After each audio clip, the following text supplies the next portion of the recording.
Hi, everybody. Robert Rutherford here. We're at episode 35. We have Eric Westlund here from the Raymond Group over here in Orange, California. He's the superintendent.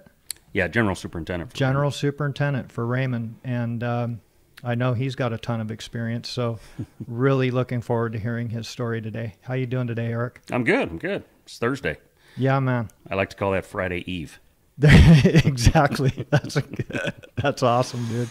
That's awesome. Thanks a lot for taking some time out of your day. Easy enough.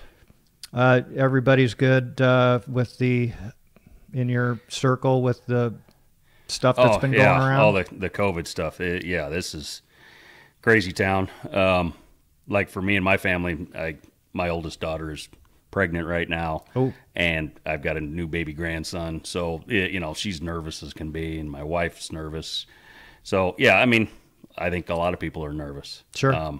Especially those of us that are out there working the front lines, if you will. We are working the front lines. I mean, we're out there every day. Yeah. In it. Yes. So it's a good thing that we have a job that we're not sitting at home. For sure. I know our spouses are nervous, and our family's nervous. But what are you bringing home? Yeah, what are you bringing home? It's kind of funny. It's like I walk in the door, I got to use the back door, got to walk in the laundry room, strip down, and hit that shower. I'm showering in a different bathroom in the house every day than what I normally do, just because that way my wife can sterilize it and she feels safer that way. All right. I'm doing whatever makes the wife at home feel safer. That's what I'm up to. Sure. Plus bringing home the paycheck. Yeah.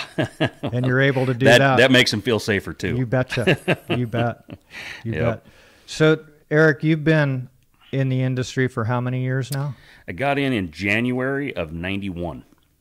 Yeah, January of 1991, that is. 1991. Yeah. Started out as a stalker scrapper. Yeah, pushing a trash buggy. Got it. Yeah. Starting at the bottom? Started at the bottom, yeah. And it was Cal Poly Pomona. One of their, that was a classroom building way back then. And then my second job was actually a pretty cool job. It was over at Indiana Jones, which was a really fun project. Wow. Yeah.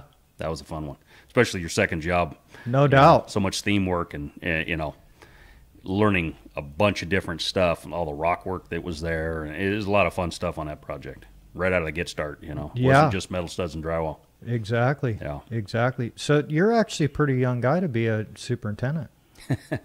I get that a lot, but I'm 50. Yeah. Well, I'll be 50 at the end of this year. Congrats, man. Yeah.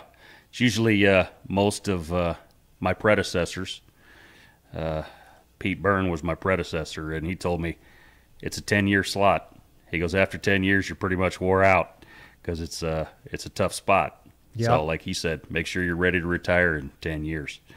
Got it. That's the goal. Sure. Okay. All right. So you have a plan for that. That's the plan, right? Uh-huh. Hopefully that'll work out. All right. Yeah. All right. So who got you in the trade? My father got me in the trade. I'm third-generation carpenter. Oh, wow. My grandfather was a carpenter and a machinist.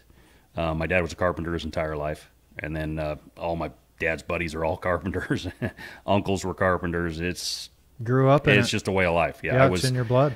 My dad, when I was young, when I was in grade school, he was running his own business. And, summer times were me going with him on the job site. I can remember being, 11, 12 years old, pushing trash buggies and nailing off drywall when I was, 11, 12 years old, because he'd give me a few bucks, and it was, something to, whatever. I needed a new BMX, hand grips or something, whatever. I was up to something, and, that was a way to earn some money, yeah. Got it. So what kind of machining was your grandfather doing? He worked on, which was really cool, he worked for, the name will come to me here in 10 or 15 minutes, the company he worked for, but he worked on a lot of government stuff. So he was working on the stealth fighter back in the 60s. Oh, wow. Building nuts and bolts and stuff. And he was actually he was the one making sure all those nuts and bolts weren't going to fail. So he was in their quality control department. Yeah. Making sure that everything was right.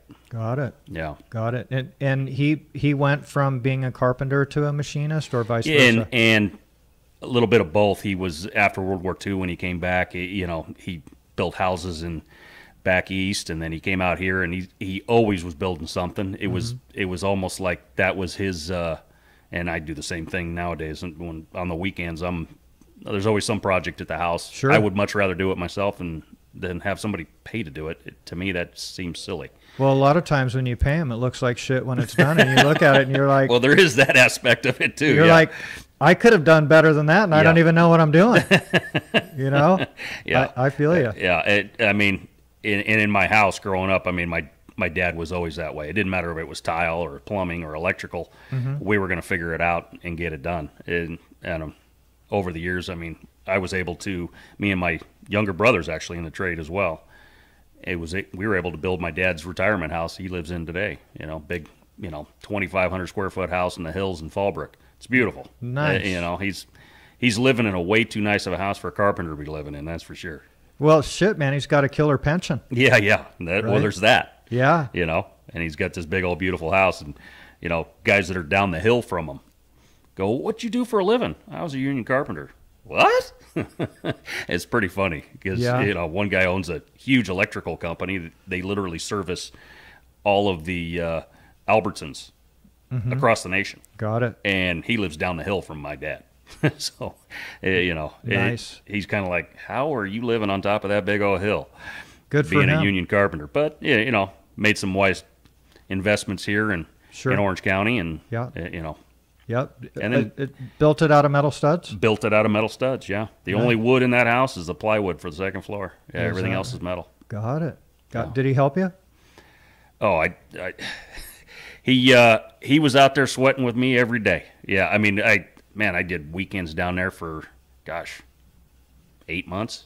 Just about every weekend I was down there. My wife was getting to the point where she's like, "Hey, I guess I got to ride down there with you on the weekends because you're going to be down there no matter what if I want to spend time with you."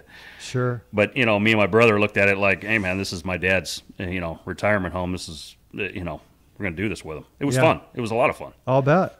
I'll bet. We did everything from running the backhoe, digging the footings to pouring the concrete and building the house. It was a lot of fun. Right. Yeah, it was a lot of fun. Good for you. Yeah, it Good was a for lot of him. fun. And it was, had some fun. Had some fun doing it. He comes down. I was running a big old dozer. There's rocks on his property that are so huge that they're like minivans. And I was running a big old dozer, moving some of them around so we could actually get a clear driveway. And he comes walking down the hill one day, and he looks at me and goes, "Hey, I don't know what's going on with the Bobcat I'm in. It's just not running right." He goes, "You want to come up and take a look at it with me? See if you can figure out why it's not running right?" Yeah. So I'm climbing out of the dozer. He goes, No, go ahead and just drive up. I'm thinking, just walk up. Okay, whatever. So I get back in the dozer and I drive it up the hill. I get up the top of the hill. He had flopped it over on its side. That's why he needed the dozer up the hill. Got it. That's why it's not running good. That's why it's not running good. It was pretty funny. Awesome. Yeah. So did he start in residential, or was he in the commercial aspect of it? When he first got into the trade, he was doing a lot of tilt-up buildings in the 70s and stuff. He was doing a lot of tilt-up work. And that was the birth of tilt-up in the 70s. Yeah, worked for a company called Reed Timber Construction. And he worked for them for years.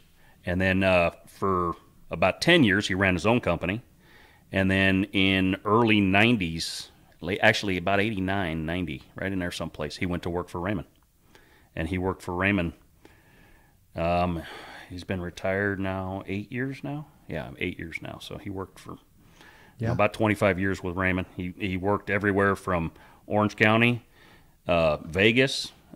He did, Caesar's Palace in Vegas. Did some of the other smaller jobs. The Silverton was one of the other ones he did. And then he opened up our shop when we went down to San Diego with Ken Jensma. Ken Jensma asked him, "Hey, man, I'd really like you to come down with me and open up this shop down here." So, which he loved because he was living in San Diego County at the time anyway. So he was making the drive to Orange County out of San Diego every day. Oh, got it. Just because that's where he'd been wanting to live. He'd been wanting to live in Fallbrook area since the mid 80s. Got it. And he wasn't able to talk my mom into moving down there till, late 80s, early 90s. Mm-hmm. Yeah. Nice. So he had a nice career. Oh, yeah, he had a great career. Yeah. Yeah. And he's a fantastic mechanic, too. I learned a lot from him. Mm-hmm. Some of the guys, I look back at some of the guys I was lucky enough to be around. It really boils down to paying attention to those really good men that are around you and going, that guy knows what he's doing. Yeah. I better pay attention. Well, and just learning from those guys. Sure. And the thing is when you're working with guys that really don't know what they're doing. That's what you're learning. Nothing. Well, you're not learning anything, but you get to sometimes you don't even realize that you're learning until you're put into a situation where you were actually really paying attention to the guys that knew what they were doing. Yeah. So that helps out a lot. Yeah, it's funny because, I mean, I was a first, second stage apprentice, and I was working with a guy named Tommy Center.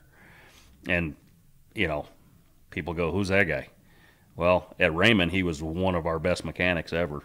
Mm-hmm. He ended up becoming our general superintendent in Vegas when we opened up our Vegas shop. So after Mel, and you look at that and go, that guy made it to the top, mm-hmm. being the best mechanic, one of the best mechanics we had. And sure. I was lucky enough to be his apprentice for 2.5 years. Oh, you worked with him every day? Oh, I worked with him for, a long time. Maybe It wasn't 2.5 years, but I bet it was 2 years I worked with him pretty solid. Nice. And that was a huge benefit to me. Yeah. Yeah. Some of the other guys I've worked with, Dwight Carr was a great mechanic, mm-hmm. field superintendent for Raymond for, 25 years. Mm-hmm. That's one of the things at Raymond that's, stands us apart. The longevity at the company. Yes. Is insane. I mean, we have so many guys that have 20 years, 25 years, sure, 30 years, 35 years. Mm-hmm. It's crazy. Yeah, great company to work for. They take care of their men. Well, it really starts at the top, making sure that we keep a good, steady workflow, and that it sounds like a silly thing, but it's extremely difficult to be able to bid jobs, win jobs, and always keep the same amount of men or pretty close to the same amount of men working all the time. That's a very difficult thing to do because the schedules jump all over the place. Job that was supposed to start doesn't start. Now the office is scrambling like crazy trying to win a couple small jobs so that we can keep that 350, 400 men rolling all the time. And that is where I think Raymond does a really good job of keeping those guys for a long period of time. I got a couple taping foremen, and they had 35 years with the company. Is that right? Wow. And these are great men. I mean, I laugh because I see some of the taping stuff that these guys do, and then I walk in other projects and I go, I've got the best tapers. Mm-hmm. And I do the same thing with plaster too. I sure. Walk on it. We're doing the Weston over here. It's just a few blocks from here actually, and KCS West is the GC on that one, and every day we drop a section of scaffold out there, and the superintendents are going, this is ridiculous. How can it look this good? Yeah, they're amazed, and I'm like, no, this is just how we do it. Mm-hmm. Yeah, we do it like this. We take the extra steps that some guys don't. Sure, we've learned a lot of speed tricks, and we've learned a lot of really good tricks. Mm-hmm. We got tricks to get rid of. We don't have scaffold ties. I'm not going to tell you how we do that, but we got ways to figure that out. Yep. And it's amazing, how much nicer a plaster job looks when it's all said and done, when it's done right. Exactly. And having the talent, of, Victor's running that one over there, and Casey's Casey McLean is a great plaster guy. He's probably one of the best in the industry. Mm-hmm. And that's what I'm saying. When you have these guys that have been around in the trade and all their years of experience, man, the youth, young guys listening to this, man, pay attention to those old guys. You think they're old and you think they don't know squat. They've spent 30 years of learning a little bit every day. Yep.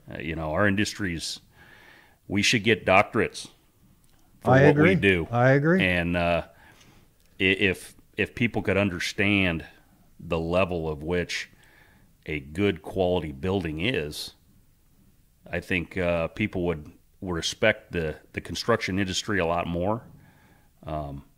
It's to me, I tease a fireman buddy of mine. and he laughs at me every time I say this, but I'm going to keep saying it. He gets to save all the ones that couldn't figure out how to get out of the building. We've already saved everybody else because we gave them the fire-rated corridors to get down. Sure. We saved them long before he even showed up. That's right. That's right. And that's producing a building that's going to last exactly the way it's designed. And that's construction workers, man, saving people's lives. And people don't see it that way, but that is the reality of it. The firemen show up, they got 5-6 guys in a truck. They can't save 300 people coming out of a building. They can't. Sure. It's just not reality. Exactly. If we don't build buildings right, those people don't get out. Yeah. Yeah. So it's, or, we do shoddy framing and a wall falls down and crushes a bunch of them when they're trying to get out of a hallway or something. And that's the kind of stuff that people need to realize. Construction workers have a lot to do with how we survive really bad incidents, sure, or fires or earthquakes. You look in Southern California, earthquakes. People don't die from earthquakes in Southern California. Not like they do in other countries. That's right. In other countries, man, everything falls down on top of them. And we have a lot to do in the construction industry to make sure that happens. You guys, anybody who doesn't know, doesn't realize how much goes into a building. It's amazing to deal with seismic events. Sure. And what that does to save people's lives. It's amazing. Yeah. It is. It sounds like you have a lot of passion and pride in what you do. Well, yeah. It's my chosen trade. Sure. Yeah. Did you ever think about doing something else? I actually thought about being a fireman at one point because some of my uncles are firemen and stuff. I actually thought about doing that. Sometimes I look at it and go, they got it pretty good. And then other times I look at it, like my one fireman buddy, I look at it and go, he's not home with his wife and kids every night. No. That's a tough way to make a living. It is. Well, they're putting their life on the line. They never know. Yeah. We put our lives on the line too, but nobody really respects that. That's very true too. Yeah. That is very true. More construction workers die every year than firemen and policemen, but we don't get held up on a pedestal like they do. Yeah. But, yeah. Anyway. And there's been since you've come in, there's been a lot of new safety. Oh yeah. stuff that's come into the industry too. Oh yeah. I look back at safety when we got in the trade. You closed your eyes and you turned your head when you were using a chop saw. Yeah. And you stick your finger in your ear so you can get a little hot one down your ear. Yeah, it's kind of funny, some of that stuff, back in the day compared to the way it is now. Yeah. And it's for the better. It's definitely for the better. It's slowed production down a bit, but it's better at the end of the day for sure. Oh yeah. I mean, I could remember you never wore gloves. You nope. You had a remnant or a roll of electrical tape, hanging lath, man, back in the day. This guy, Vern Fisher, I worked with years ago. God, that guy would bleed me constantly. But I think that was his way of breaking in apprentices. Yeah. But you hung lath all day long without any gloves on your hands, man. You'd be fish hooked all day long, and you just grab that electrical tape and patch that hole, that hole, just wind it up. It was just the way it was. Yeah. Yeah. It's come along. Well, if you wore gloves, you were a wimp. Oh, yeah. Yeah, you were considered a sissy if you even thought about it. You would actually be ridiculed. Oh, yeah. On the job. Yeah. It wasn't a good place to be. No. Yeah. I mean, it was a whole nother version of ridicule. Yeah. Yeah. Yeah. we do a light teasing on a job nowadays, and it's considered, you're being tough on them. Well, you could go into a lawsuit. Oh, yeah. I can remember my dad pulling the safety back on a 16-penny nail gun and firing off rounds at me if I wasn't moving fast enough. That'll get you going. That'll get you moving.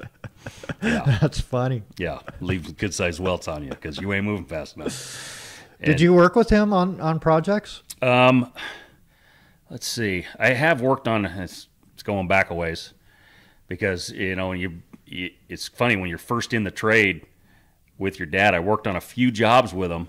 And then I got sent to another project. He's on another project. And then I became a foreman.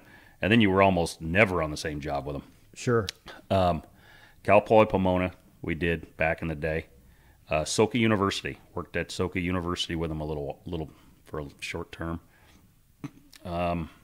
Mission Viejo Mall, when we did Mission Viejo Mall. Mm-hmm. Yeah. And I think that's probably about it. Yeah. Got it. Yeah, those three projects. You got it. You say you have a brother in the trade. Yeah, I got a brother in the trade too. Yeah. Is he with Raymond as well? Yes, he's with Raymond as well. Yeah. So your whole career has been with Raymond. My whole career, I've been blessed to have my entire career with Raymond.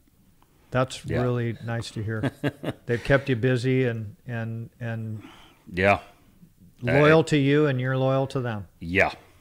Yeah, well, most of us that have been working for the company for a long time like to say we bleed pink and blue. Yeah, that's that's the color scheme. Yeah, that's the company colors, and that's what we bleed. Yeah, and it's we work for them, they're working for us. It's Mm-hmm. You look at our mission statements and what the company stands for, and what Travis portrays into the company and what he tells us he wants. He wants us to have that mutual respect, and we're working hard for him, and he's working hard for us. If we're not all working hard for each other, he's always got some nautical theme because he's a sailor, so he's always got some kind of nautical theme that he likes to throw on it. But it's,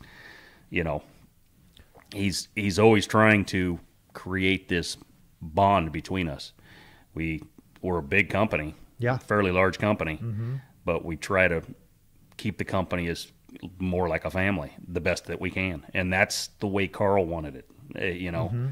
That's the way the original owners, that's the way he wanted it. Yeah. He wanted that attachment between the office and the owners and the field staff, because they understand that we can't do it without each other.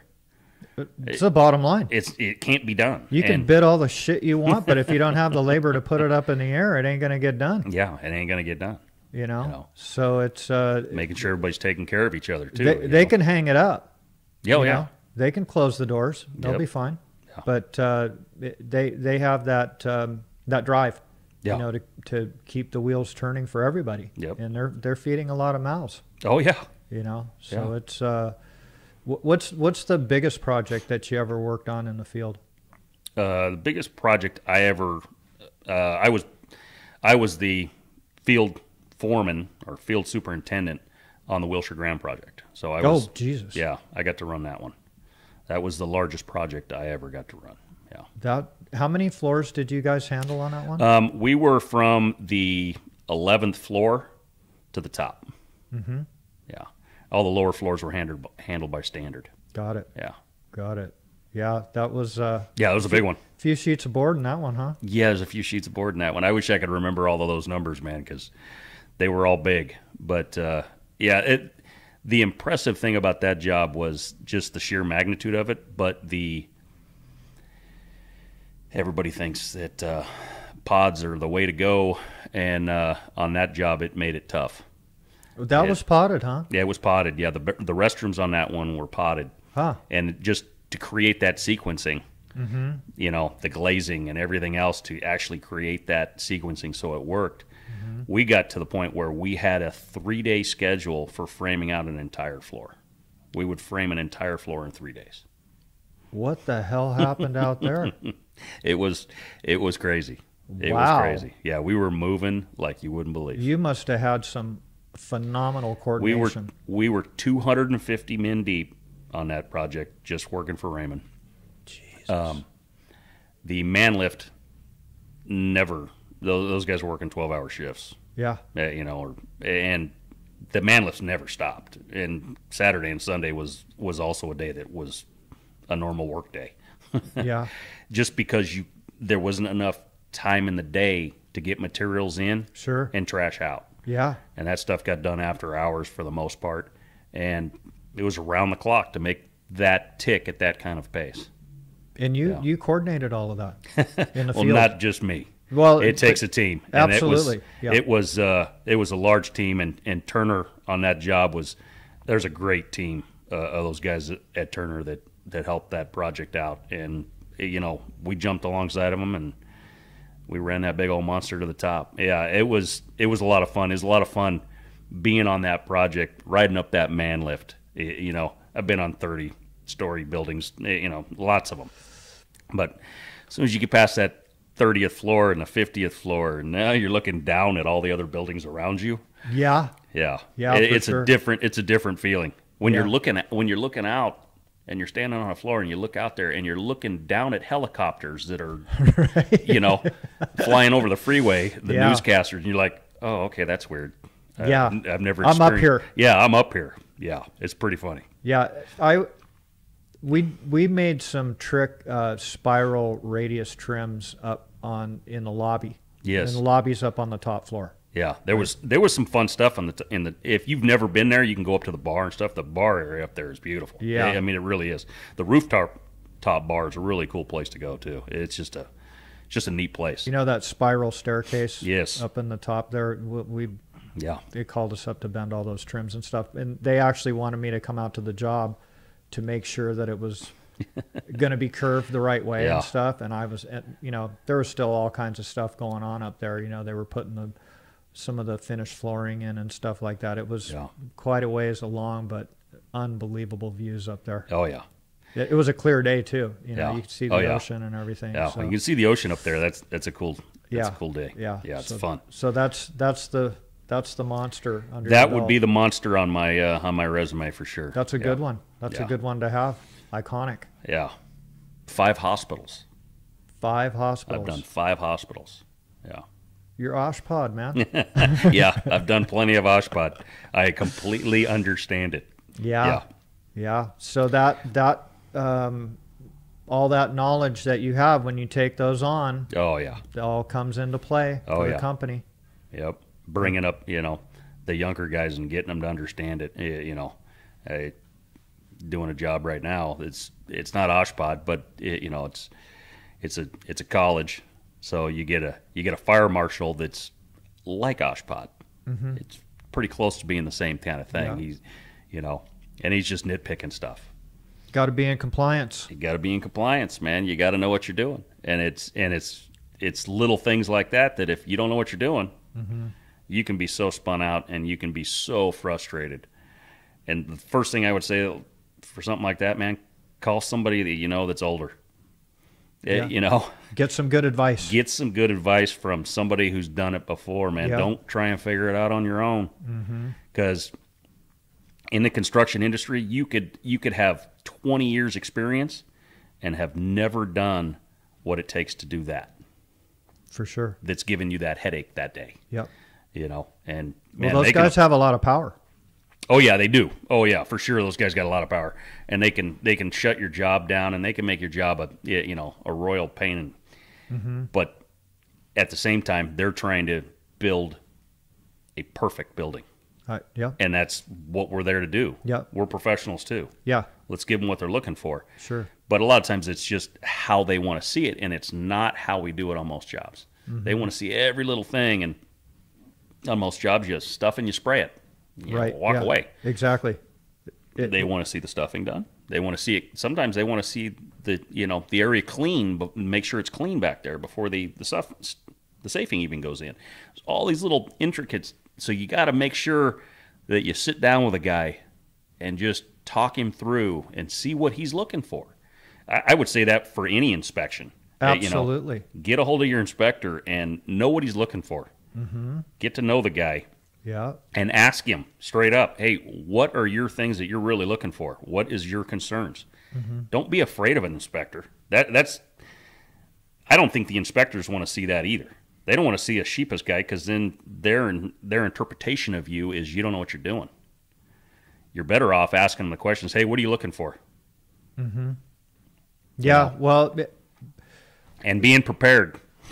yeah. Being prepared for your inspection is important as well. If your inspector asks you, hey, how many screws are on, or how many shot pins are in this track, you better know the answer, because that's what a professional does. Correct. A professional knows the answer. Exactly.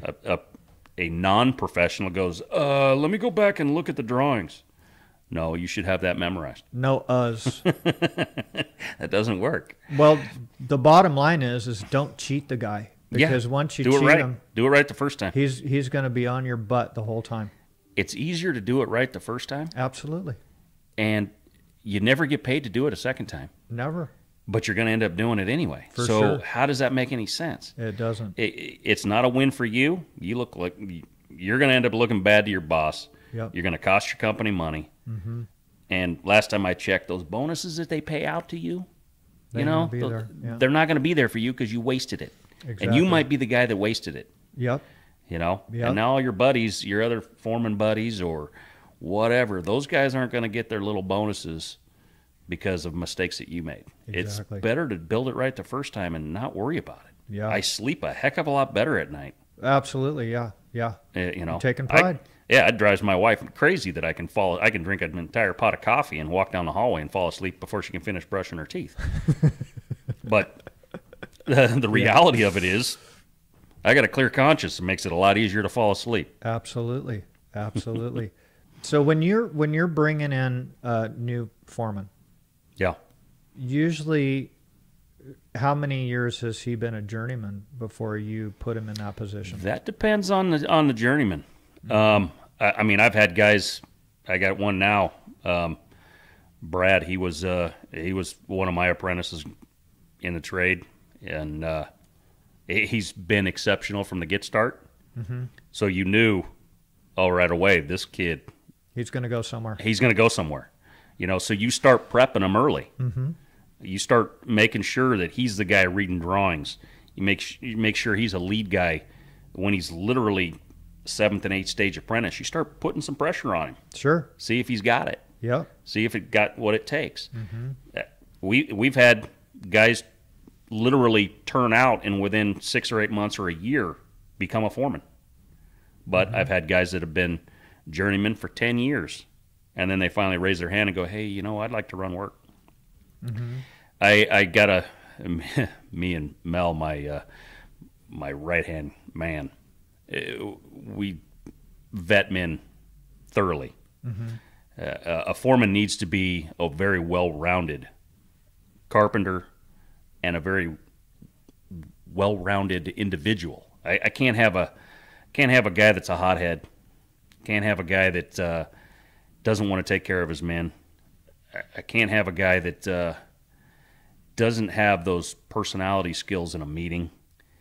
Mm-hmm. It's got to be competent in a lot of other things other than just putting screws in track or putting screws in drywall. That's not what makes a good foreman. And a good foreman needs to be able to do it all. And if you can't, or if you're lacking in areas, those will be those areas that I'm going to test you on. Mm-hmm. And I'm going to see, does he got what it takes? Can Sure. he take the pressure? Can he take the pressure? Sometimes I like to push a guy and see what kind of pressure he can take, because when you start running work, the $3 an hour, it's there. But the reality of it is, you have to have a passion for the trade, and you have to want to be that guy that's running the crew. There's the stability factor that's huge as a foreman. That's the biggest reason to want to become a foreman, is that stability factor. You're locked into a company, but you got to prove yourself every day. Absolutely. I mean, that's what I was brought up doing my entire career. You got to prove yourself every day. You're racing the guy next to you every day. Mm-hmm. And if you can't outdo that guy every day, you'll be the first guy that gets the 2 checks. Exactly. And if you can keep up that pace and make a lot less mistakes than him, you're better off making no mistakes. For sure. And everybody makes them, though. Everybody makes them. Mm-hmm. But I can remember coming in on Saturdays and fixing my mistakes.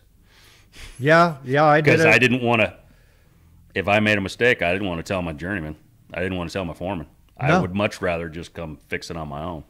In this day and age, a foreman can't tell his apprentice that, but that's the way it was coming up for me. I can remember making a mistake when I think I was just turned out at Ontario Mills Mall in the food court area. I remember it very well. There's a soffit running all the way around that sucker, and I missed it by a ½ inch. Put it a ½ inch in the wrong place. I came in on a Saturday and I fixed it. Yeah, on your time. On my time. Yeah. Because, I've done that too. Yeah. It's just easier. And I've had the superintendent, they would, I was working for Raymond. Yeah. And he comes in after everybody's gone, like an hour after everybody's gone, to see what got done. Yeah. And he's like, dude, what are you doing here? And I'm like, well, I made a mistake here and I'm going to fix it. He's like, you don't have to do that. And I go, yeah, I do. This wasn't anybody's fault but mine. Yep. So I'm not trying to earn points here or anything. This is a matter of pride. Yep. And like I said, and that's a personal thing for any individual. Yep. For me, my wife, we made a choice long ago that my wife would stay home with the kids. Mm-hmm. So then it was all up to me. Sure. Good for you, man. To keep the roof over our head. Yeah. I didn't have an option. There wasn't like, well, if I go on unemployment for a few weeks, what's the big deal? My wife's working too. We'll be all right. Right. That wasn't an option. Right. Well, you wanted to raise your kids.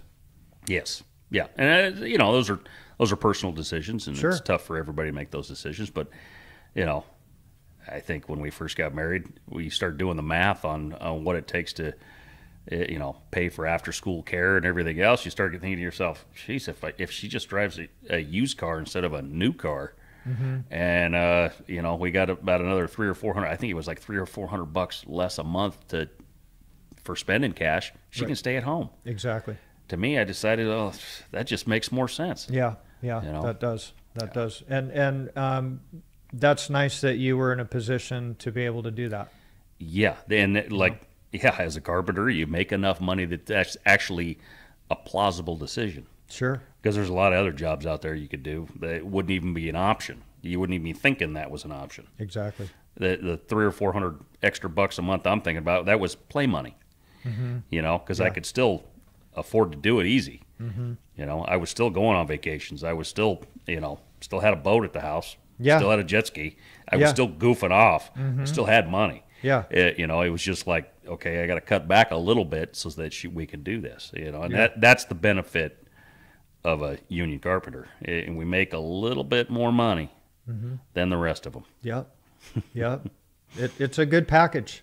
Yeah. It's a good package. And, it's like anything else. You can live above your means. There's people are doing that all day long. I see guys at work show up and they're an apprentice and they're driving a nicer truck than I do. Mm-hmm. I'm thinking to myself, all right. Yeah. You go ahead and do that. Yeah. If you want to drive that big old expensive truck, you enjoy that. Mm-hmm. But realize that sooner or later you want to retire. Yeah. Mm-hmm. Yeah. It's funny. Are you instrumental at the union training? I stop by every once in a while and have a fun time. See what's going on. Yeah, and I love talking to Tom. Tom's a great guy. Yeah.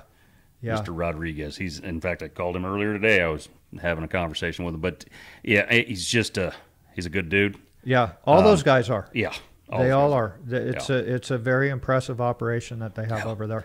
Me and Lamar Hanger, we go way back. Yeah, I don't think I've ever met him, but he's a character. Jacob and and Tom and Jacob Pete Lopez worked for us years ago. Yeah. Yeah. How about, did you ever work on any jobs with Ron Kinzer? Oh, yeah. You talking about bigotes? Yeah, me and Kinzer. I've spent a lot of times with Kinzer, a lot of times with K.O. Sr., if you remember K.O. Sr. Yeah. Yeah, I dig Kinzer. In fact, one of Kinzer's last jobs, he was working with me at the airport. Is that right? Yeah. And I still text him back and forth. He's fun at messing around. He was one of the funnest guys I've ever worked with. One of the best guys I've ever worked with. And funny, but he knew his shit. Oh man. Yeah.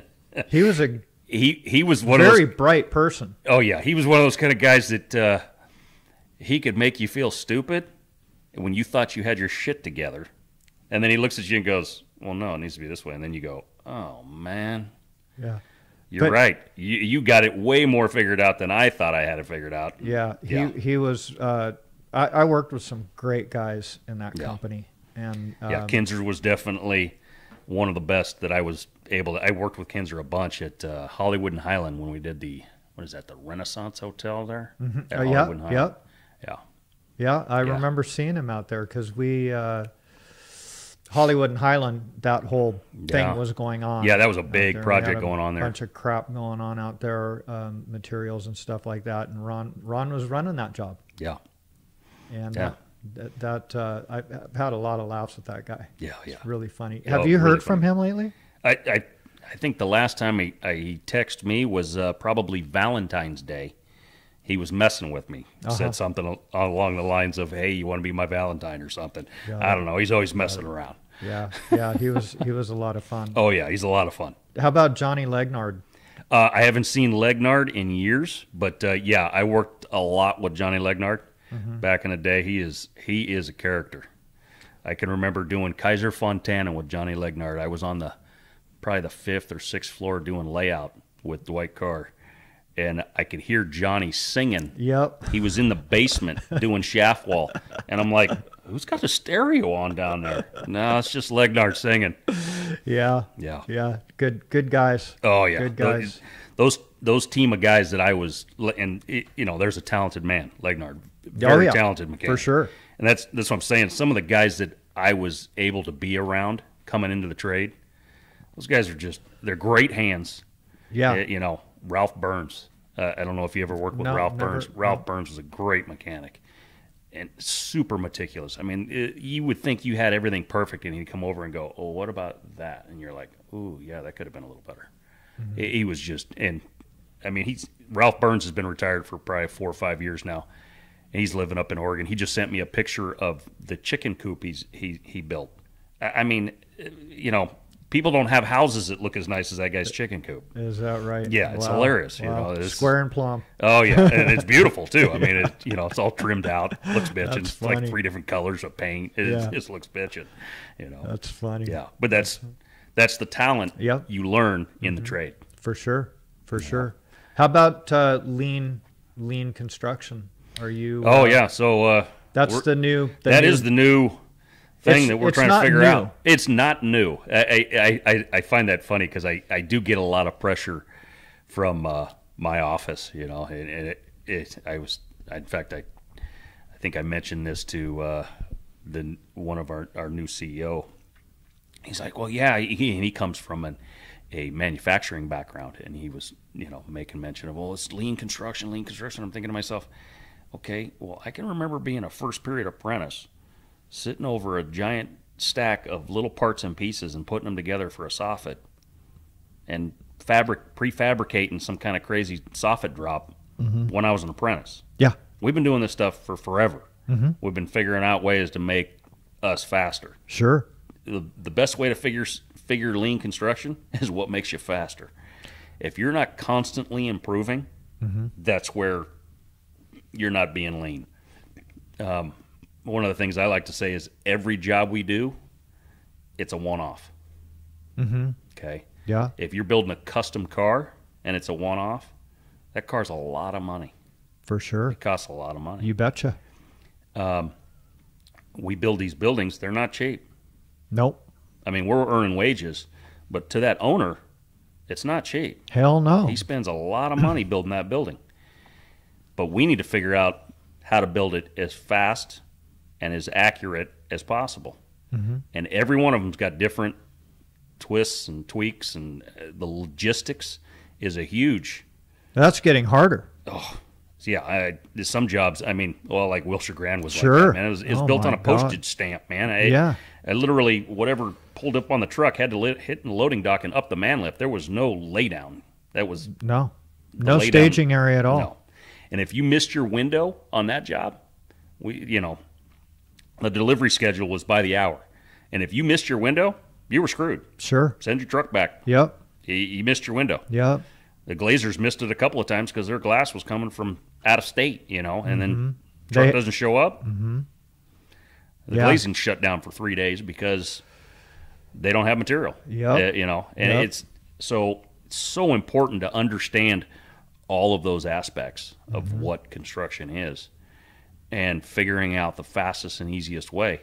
Sometimes you're better off building those parts and pieces in a warehouse and shipping them out to your site so that you've got less waste going into the building, or you're building. That might be the fastest way. Sure. It might be. Yeah. But then it might not be. Exactly. And They're all, like you said, they're all different. Yes, they're all one-offs, and it's really important to understand the job from start to finish and how you're getting from start to finish. A lot of guys just want to get started.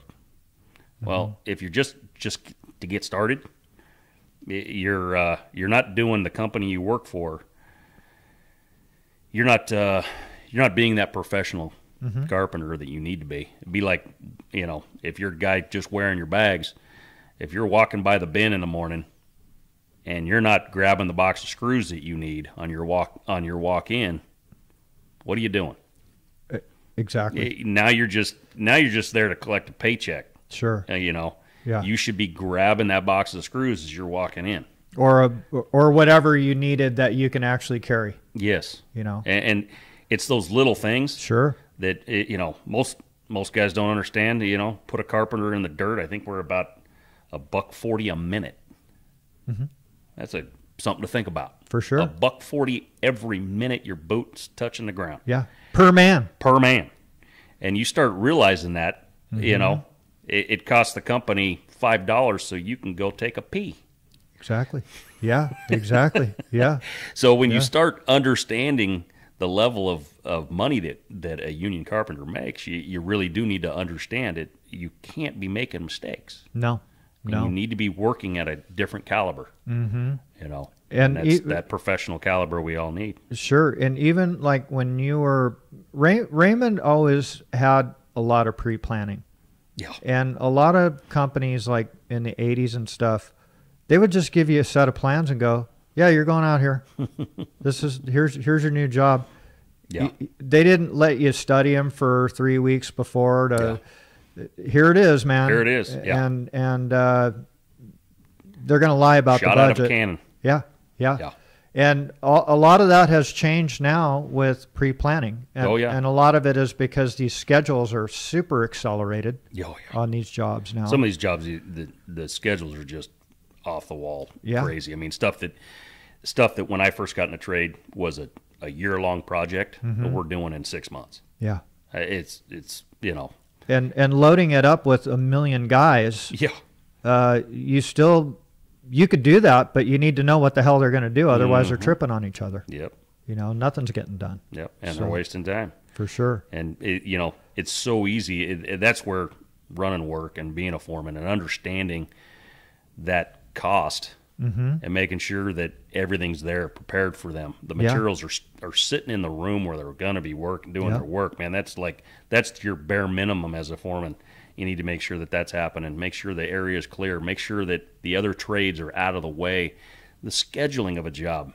It is amazing to me nowadays that GCs, you would think they'd be able to do a better job of handing us a schedule that's actually works for the project we're doing.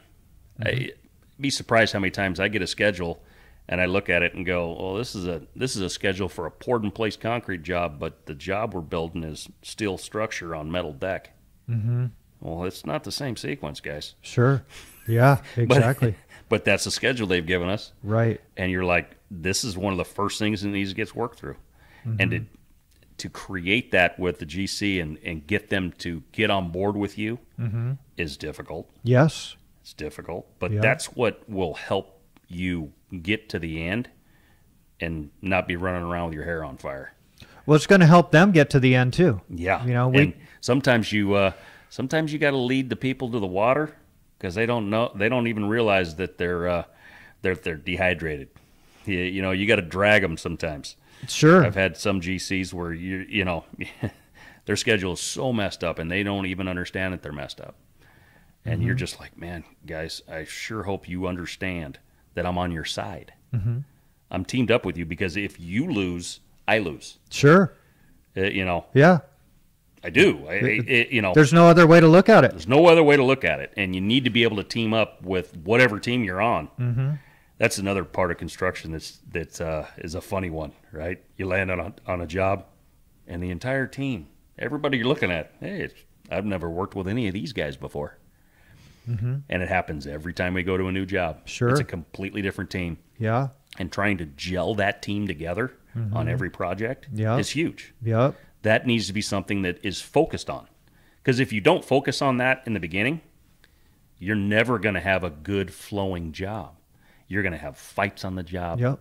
You're going to have guys yelling and screaming at each other. You're going to have guys that just say, screw it, I'm going to get to it when I get to it. Mm-hmm. You're going to have all of that because you haven't created a team atmosphere on that project.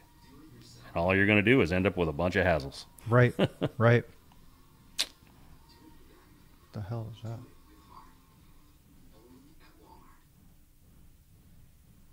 Can't have that. Hold on. We can edit.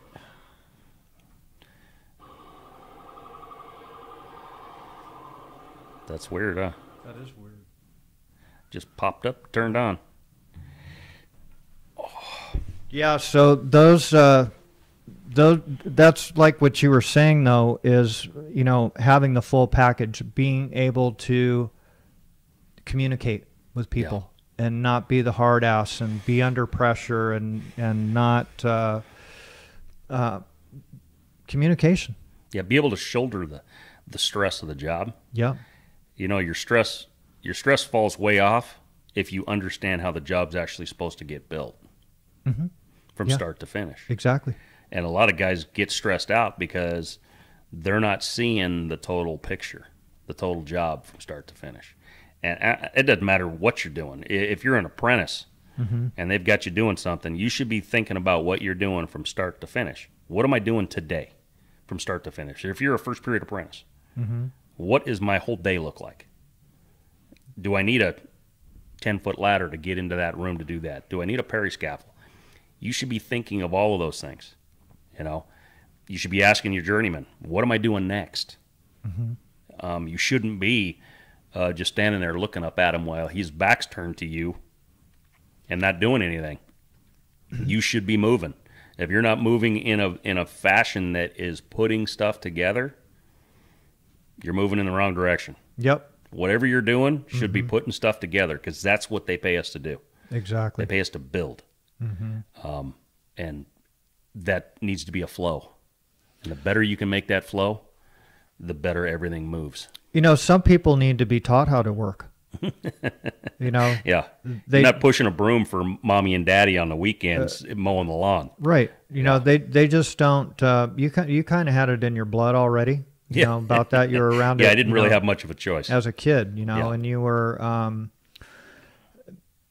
you had little side jobs and stuff. I'm sure you cut lawns for people and you were working for your dad on the weekends or summer vacations or even winter vacation, you know, around Christmas. He may bring you out to a job or something, scrap this out or whatever. So you kind of had it in your blood already, but not everybody does. And, you know, that's another thing that they're doing for this recruiting new talent in the union is they're vetting these guys. So I hear they have a program over there at the training center where they bring these new people in. Yeah, these newbies in. Yeah, and they're kind of making them hump it, you know? Yeah. You know, to see...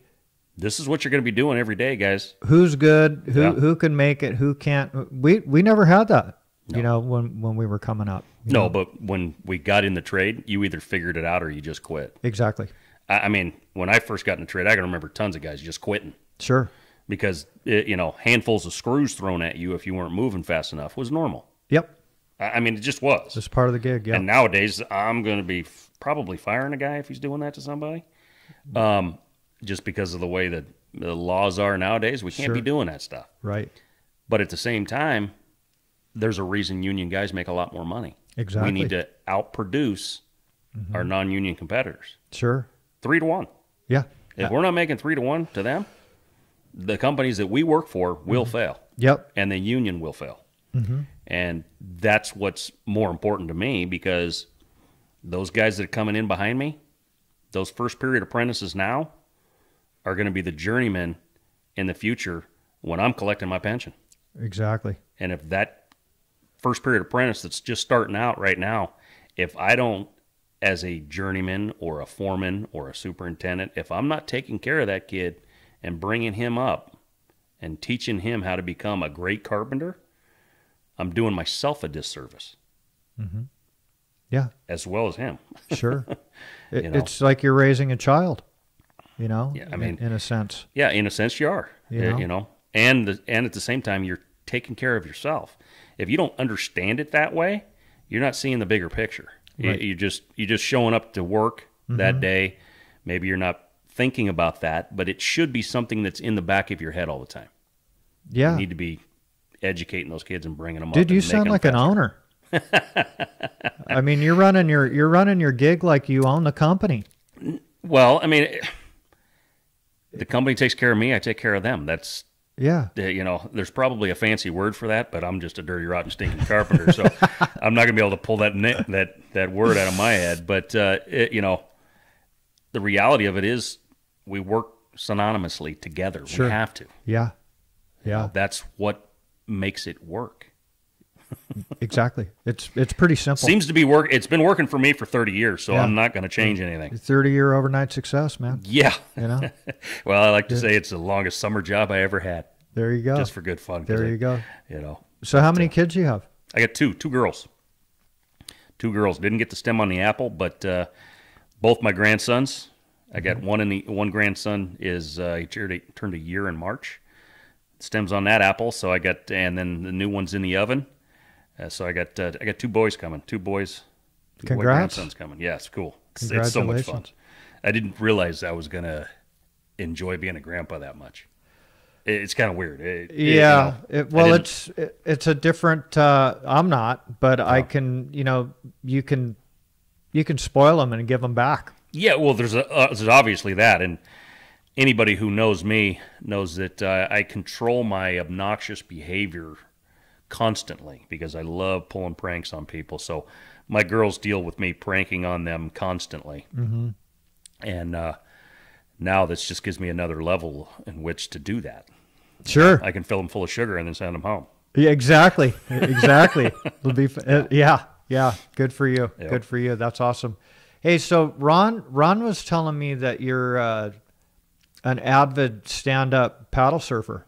I don't really do too much paddle surfing as much as I paddle board. Okay. I like going over to Long Beach because it's close to my house, and I paddle around the island a few times that's my form of exercise and relaxation. Yeah, that's just a good. I love being on the water. I've wakeboarded for since the early '90s, so I've been surfing most of my life. So yeah, it's just what I enjoy to do. Get out on the water. I enjoy the water. Yeah, good for you. So when you're catching waves, where do you go? Usually in Huntington someplace. Huntington's close to my house. I live in Westminster, so it's Huntington and Bolsa Chica. Those are all those areas that are just close. Sure, it's easy. I usually don't have the time to make a drive to go do that stuff anymore. Yeah, no safaris, huh? Yeah, just stay close to home. Well, it's Surf City, bro. Yeah, it's all good. It's all good. I do a lot more paddleboarding than anything anymore. I came off on a dirt bike this last Thanksgiving, and I'm just about healed up. And my wife's pretty much done with that dirt bike. Yeah, are you? No, see, that's the hard part for me. Still want to get on that throttle, huh? Oh yeah, I don't care. Anytime you throw your leg over a bike, it doesn't matter if it's a bicycle or a dirt bike. That's right, There's man. a chance of coming off. That's just reality. Yeah, well, you like that power band, huh? Oh yeah. Lay into that throttle. Yeah, and the bike I own is an XR650R. So if you don't know the bike, you don't understand. But it was the fastest desert bike for a long time. Still probably is for most people. But yeah, and you would still flap like a flag on that thing if you had it wide open. Oh yeah, those are powerful. That bike's it's geared right now. It's geared for right at 100 miles an hour. So 100 mile an hour dirt bike is a fast bike. Very, very fast. Yeah. Yeah. So when you paddleboard, you go in the harbor over there? Yeah, I like paddle around Long Beach Harbor. It's just an easy shot because they got a nice little place you can even hose off your board and everything, and make sure you're not dripping salt water all over the top of your truck when you. Sure. Paddle boards mine's 12 feet long. It doesn't just fit in the bed of your truck. No, that's a monster. That's like a touring board or something. Yeah. In fact, I built a custom rack for the back of my truck just for it. So got it. Yeah, Ron was talking like you were avid on catching waves on a stand up. No, that's Ron wishes I'd get out and surf more, but to me, for the most part, it's paddleboarding. Got it. You know, got it. You know, usually I'm an old fart now, man. 50 minutes or an hour is about all I'm going to get for a workout. Yeah. I still tease the kids, you know. I make them do push-ups now and again when they drop the ball on the job site. But when somebody drops the ball for me, and I make them do push-ups, I do my push-ups with them. Oh. Because that's a team building experience. For sure. Because we're a team. Yeah. And when one drops the ball, we all drop the ball. Okay. Yeah, all right. That's just something I like to do. Yeah. Because I think it's a good team building experience, you know. And then it's kind of fun because you realize these young kids, some of them, can't even keep up with a 50-year-old man. And that's like, come on, man. I'm a 50-year-old guy. Yeah. You're 30. Exactly. It's 10 push-ups. Get on it. That's funny, dude. That's funny. That's actually pretty, that's cool because we have a physical job. If you're not physically fit or stay physically fit, it's gonna wear you out. For sure. But you know, you could see old guys out there, and this happens all the time. They look like they're moving slow, but they put up a lot of shit in a day, more than a lot of young guys. Oh yeah, they just know the tricks. I can remember one, and you might remember this guy too, Steve Aguirre. You ever remember Steve Aguirre? No, never worked with him. Yeah, Steve Aguirre's probably one of the funniest carpenters I've ever worked for. But he could make the fastest guy on the crew look slow, and he was always 10, 15 years older. Is that right? I remember we couldn't hit, when we were doing Hogue Hospital, we couldn't hit our production rates for notched backing, 16 gauge notched backing everywhere, obviously in a hospital, and we were losing, we were losing big, and no matter what we did, we were switching guys out, see if you can do it, see if you nobody could get to the budget, we just couldn't make it, and I said, Steve, you want to do that for a little while? And he goes, yeah, I'll do it. I'll see what. I said, you got to beat that apprentice over there because he's our fastest. And the first day, I think Steve had like 8 more sticks on the wall than the kid did. And then the next day, he had like 12 more sticks on the wall. And every day, he was a few more. Mm-hmm. And then, you kind of look at him and go, if this old man can do it, how come you can't do it? Well, pay attention to what the old man is doing. Yep. Because he's got it figured out. Mm-hmm. The first couple of days were a little slow for him, but after that, he was crushing it. Yeah. Because he doesn't make any wasted moves. He's lean. He's lean. There's been guys in here that a lot of these companies are implementing those programs, but a lot of these guys were piecers. Yeah. That's always been lean. It's always been lean. Right? Because if you ain't putting it up, you will be lean. Yeah, yes. Okay? And that's how you get productive, when you get paid by the piece that you put up. Exactly. You'll figure it out. And that's where union carpenters have to be all the time. Sure. If you just think you can show up every day and, hey, I got 10 sheets on the wall today, that's just all I got. Well, it better have been a really hard 10 sheets. You know what I mean? Because there's no reason for that. I don't know how you can actually go that slow. Right. And the company can't make any money at that rate. No. We'd never sell the job, and you wouldn't have a job. Exactly. And that's the part that carpenters need to understand. That's where that you and the company, you and the union, the unions teamed up with these companies. Yep. These companies are teamed up with the union. Any one of these companies, it doesn't matter who it is. Sure. They can just all of a sudden decide they don't want to be union. Exactly. They can do it. It's pretty simple for them. It's not really that hard. It's really easy. Yeah. I mean, I've seen it over the years. They just up and close, and then all of a sudden you got this huge onslaught of guys that are out there looking for work because they want to work union. Yep. They don't want to work non-union. Exactly.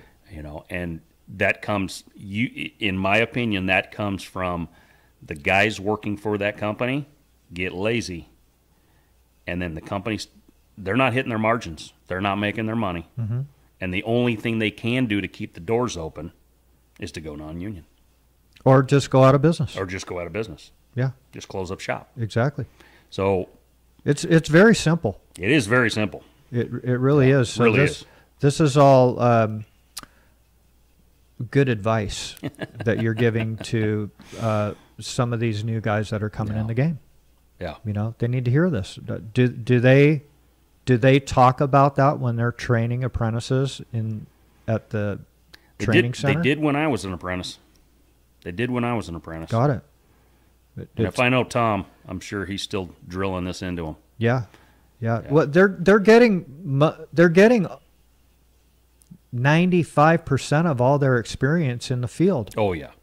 They're doing some book work and stuff like that at the training center, but they're getting all their experience out in the field. And for sure. A lot of how they turn out is like we were talking about earlier. They're like your kid. Your apprentices are your kid. Yeah. So when they're not doing good, that's a reflection on you. Oh yeah. That what didn't you get through their head to make them productive for the company? Yeah. And you can say productive for the company, but I can say you'd also need to kind of drill it into them too, is productive for you. Oh, absolutely. For that carpenter, because those skills that you learn, you can take to the next company. Sure. If we get slow, it's not like we want to lay you off, especially if you're a good hand. I don't want to lay you off. No. We just don't have the work. Yeah, it happens. And that's one thing I'm constantly trying to do, and with my superintendents is, guys, when work gets slow and we're not able to keep that good workflow, I try my best to place these guys at other companies. Sure. If I can. Yeah. And it's not easy. No. It's not easy, and it takes a bunch of my time up, takes up some of my superintendent's time. But at the same time, I'm working with those guys, with my counterparts at those other companies to do the same thing. And they're doing that with me. Exactly. And we keep those really good guys working. Mm-hmm. That's what the union brotherhood's all about, man. Exactly. Keeping the good guys working. Yeah. Yeah. The guys that want to outperform the rest of them. Because those are the guys that are proving themselves every day that they want to be part of a union brotherhood where we're taking care of each other by producing what it takes to keep those big wages that we make. Always staying ahead of the game. Staying ahead of the game. On latest and greatest, whatever out there is new. Yep. Yeah. And I just had Mike Potter in my office yesterday. Some new stuff that's coming out there, and if it does half of what he's saying it'll do, it could be revolutionary. Yeah. It could be revolutionary, and it'll trip people out. And if we can do that, that would be something that'd be really cool. Mm-hmm. So I'm kind of interested to see how it actually pans out. We'll see when these new products actually get to us, and we can go, okay, it actually works. So yeah, and people don't want to change either. People there's have always that. They have tunnel vision, man. Yeah. And if something looks a little bit different, or you got to change up your procedures a little bit, it's kind of like, perfect example was the backing story that you talked about. Oh yeah. Okay, so you tried a bunch of different guys, and then you got this seasoned mechanic on it, and he was getting a little better at it every day. Yep. And because he was thinking about it, and he was kind of changing his techniques of how to make that happen. And, he didn't want to be outdone by an apprentice either. Nope. So, that's one way to look at it. But, sometimes you got to change stuff up a little bit to make stuff better. So, a lot of times when new products come out, or new things in the industry that are a little bit different, you got to kind of look at it like, some of them are gimmicks, and you don't need them. But a lot of the stuff that I develop, I need the goddamn industry. Okay? Because if I don't have the industry, then I don't have anything. Yeah. You know? So I want to make it better, and I want to reduce liability, and I want to make the jobs come out great for everybody. The owner, especially, the guy who paid all that money for that building, and the thing looks like crap in 5 years. Well, that's not good for anybody that was on it. Yeah. Correct. And well, what ends up happening is they start looking at alternative methods and claddings. Oh yeah. That you ain't going to be doing glazing. Okay. Raymond, I don't think is going to get in the glazing end of it unless they start a whole other division, but that doesn't have anything to do with the carpenters. Nope. So to make things better, sometimes you have to have an open mind and change your techniques a little bit for the good of the industry. Oh yeah. You know, so that's what I've always wanted to do with products that are developed for the industry. Maybe they're expensive, but they're taking away sequencing issues that is a whole other conversation to have. Oh yeah. As far as coordinating jobs. Oh yeah. So reducing everybody's liability and that's a huge one. And making the job litigation is ridiculous. Exactly. I have a fantastic lather. You mentioned him, Ron Zantani. Yes. Fantastic lather. Yeah. You know why? We've never had a leak. Mm-hmm. You know how many leaks I've been called out to? Oh yeah. Yeah. 35 or 40. Exactly. But none of them were ours. Right. They were some other trades leaks. Exactly. And they thought they were ours. Or we showed them where it was actually leaking because nobody else could find it. Sure. And that alone is huge. Absolutely. That is, you can't put a number on that. You cannot. You can't. You can't. And he goes above and beyond the call of duty. Oh yeah. Right. Every day. On every day. You know, if it's an extra $1,200, who cares? That's cheap. cheap. Cheap insurance. Exactly. Yeah, exactly. Cheap insurance. And he there's another one coming from a long line of lathers. His Sure. dad was a lather. Mm-hmm. His brothers, all his brothers are lathers. Gosh, I think he's got 4 brothers that are all lathers. Yeah. And he's got 2 nephews that are lathers. Mm-hmm. Which are really good guys. Oh, so his 2 nephews both work for me, Mm-hmm. and his brother Randy works for me. Mm-hmm. And those 4 lathers, if I could reproduce them, I could take over the lathing on this planet. Sure. Yeah. Well, and it's like those 4 guys. They are great lathers, and the best part about it is they're great mechanics. So they're not just lathers. Sure. They can do it all. I can get them to. They can frame. They can waterproof. They can lath. They can put some kind of exterior cladding on, whether that's Swiss pearl or whatever. It doesn't matter. Mm-hmm. They're great mechanics. Sure.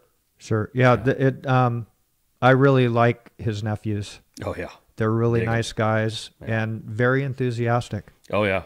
You know, I'm actually going to have them on the podcast. Oh, bitchin'. Yeah. You know, because I want to get some young blood in here. Yeah, yeah. You know, and get their point. And of they view. look a lot younger than they actually are, which is actually kind of funny. Yeah. Because I think they're in their 30s. I mean, most of them, they got a couple of kids and stuff now too. Yeah. No, they're really fine young men. Yeah. And great personalities and they again, that's in their blood, and I think that they've been working with Ron for some time, and so he brought them up. They were kids. He taught them how to work, and he taught them the tricks, and that's what the industry needs. Oh yeah. Is guys like that, and all the guys that I've met in the industry since I've been out of installing material. Yeah.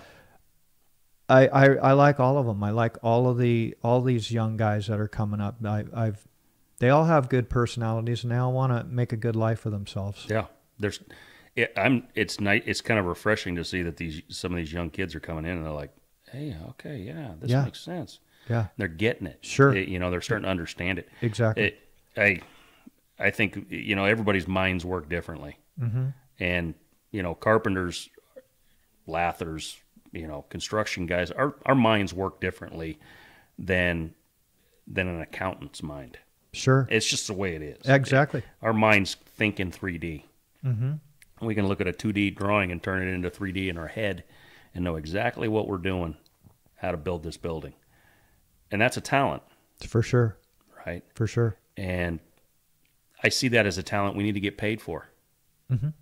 Right? And Yeah. that's why working union and showing off your talents gets you paid that better money. And by honing your skills and becoming a better carpenter every day, then you deserve the money. I agree. Right? I agree. And Yeah. and then you get to have that respect, and where you hold yourself almost to a higher level, because you realize that I'm creating my legacy, teaching guys behind me, teaching guys in front of me. Sure. Yeah. I've had apprentices teach me stuff, and I went, "Oh, that's a good idea." I had a very young foreman. The guy's been running workforce for a few years. Came up with a great idea the other day. Now I'm trying to work it out with our IT department, see if we can make it work. Because if it works, it'll save us a ton of time. He came up with the idea. There's no reason I shouldn't have come up with it. The fact that I didn't come up with it actually annoys me. You know what I'm saying? Sure. It actually annoys me. Yeah. But then I'm looking at him going, right on. That's exactly what I'm looking for. Boom. That's awesome. Yeah, I mean that's energizing for you. Yes. Too. Yeah. I look at it and go, it's guys like that that make it easier for Raymond to succeed. Sure. We have to have guys like that. Yeah. If we don't have guys like that, the union doesn't succeed, Raymond doesn't succeed, Martin Brothers doesn't succeed, Standard doesn't succeed. None of us succeed. Sure. Without those good, strong men that aren't afraid to, cut their elbow or, bang up a knee, and they're still going to work. Yeah. Yeah, it's part of the trade. It is part of the trade. It is. It's a physical job. It is. Yeah. And we get paid pretty well to work hard, go home dirty every day, whatever. I got plenty of money to buy soap. Sure. Yeah. And I can look back at buildings that I've built 30 years ago, and they're still standing. Yep. They're still there. Yeah. Well, there's that's rewarding. Yeah. It really is. Yeah. To be able that's the other thing we've talked about before is you can actually touch it. Yeah. Right. There was nothing there. Yeah. And now you can actually touch it and stand back and take some the pride that you took in the work that you did, and that's very rewarding. Oh yeah, Eric, it's been so awesome to hear your story. Done? Man, that was quick. Yeah, it's already been an hour and a half, bro. Wow, that was easy. Yeah. I may have to get you in here again. I'm all for it, man. When you got that new technology that you've been talking about, I'm actually interested in it. He brought that up the other day, and I'm like, well, that could work. If that works, that's pretty bitchin'. Yeah. But I can't let the cat out of the bag. No, I get it. I totally get that, man. You got to make sure that all the I's are dotted and the T's are crossed when you're putting that stuff out. And the other thing is ideas. People come up with great ideas every day. They just don't implement them. Yeah. Okay. And sometimes they get frustrated with hearing some naysay, from haters and stuff like that. Yeah. And then they get frustrated and they don't do anything with it. Even though it was a really, really good idea, they just didn't send it to the right guy, or they didn't think about, well, if I do this, then it's going to affect this. And it's kind of like a chain reaction type of thing. Yeah. But hearing new ideas and trying to implement them is exciting. Yeah, it's fun. To be able to do that. And you have an open mind. It sounds like, to where somebody brought you something and you're like, God damn, that is a good idea, man. It's a great idea. Now I just need to figure out how I'm going to make it work. Exactly. And exactly.